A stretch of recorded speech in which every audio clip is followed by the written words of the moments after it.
হ্যাঁ, কোন স্যারে ফোন করছে আপনারে? কোন স্যারে? আরে স্যার এটা না, আমি এমনিতেই আছি। না না, আপনি অক্ষণ তো কইছেন যে আপনাদের থানার থেকে স্যারে ফোন করছে। না না না, রিলেটিভ আছে।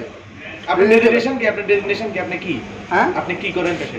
আমি না স্যার, আমি এমনি গাড়ি ঘুরে বাড়ি কোন জায়গাতে? মাথায়। নাম কি আপনার? রতন। কি না। গাড়ি চালান আপনি? হ্যাঁ, সালাডু। কি কারণে আজকে আসতে বলা হলো? না না স্যার, এমনিতে আছি। না না, অক্ষণে বললেন আপনি যে থানা থেকে ফোন করেছে আপনাকে পুলিশে। এমনিতে আছি স্যার, এমনিতে আছি স্যার। কার কাছে এই গরুগুলি কার কাছে দিবেন এখন? নাম কি তাইনের? কোন জায়গাতে, এটি কোন জায়গাতে হ্যান্ড ওভার করবেন?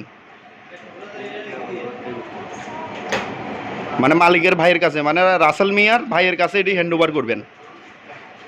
সবসময় তো নেই, প্রতিনিয়ত আপনার মাধ্যমে লইয়া যায় গরু।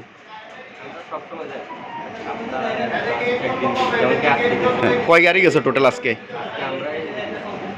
এর এটা কোন জায়গার থেকে আনতে আসেন গরুটি? কয়টা গরু আসলে টোটাল?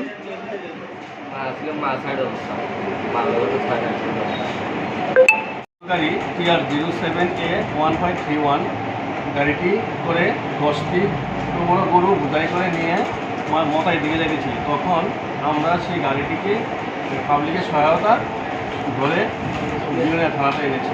সেখানে ড্রাইভারের নাম হলো নয়ন দেবনাথ, আর সাথে অ্যাসিস্ট্যান্ট ছিল সুমন দেবনাথ।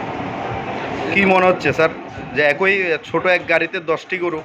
হ্যাঁ, সেটা তো খুবই দুঃখজনক ব্যাপার এবং খারাপ অবস্থায় কোনো নিয়ে যেতেছিল এবং কোনো জল এবং খড় সেখানে খাওয়ার কোনো ব্যবস্থা না, ধারণা কি পাচারের উদ্দেশ্যে হতে পারে, কিন্তু আমি এখনো তদন্তে প্রকাশ পাই না, বিগত আমাদের এখানে একটি কেস রেজিস্ট্রি হবে, হওয়ার পরে এটা তদন্ত হবে, হওয়া দেখা যাবে কালকে তাদের কোর্টে প্রকাশ করা হবে। বিগত দিনেও তো অনেক গরু আটক করা হয়েছে বিলোনিয়া থানার পুলিশ পক্ষ থেকে।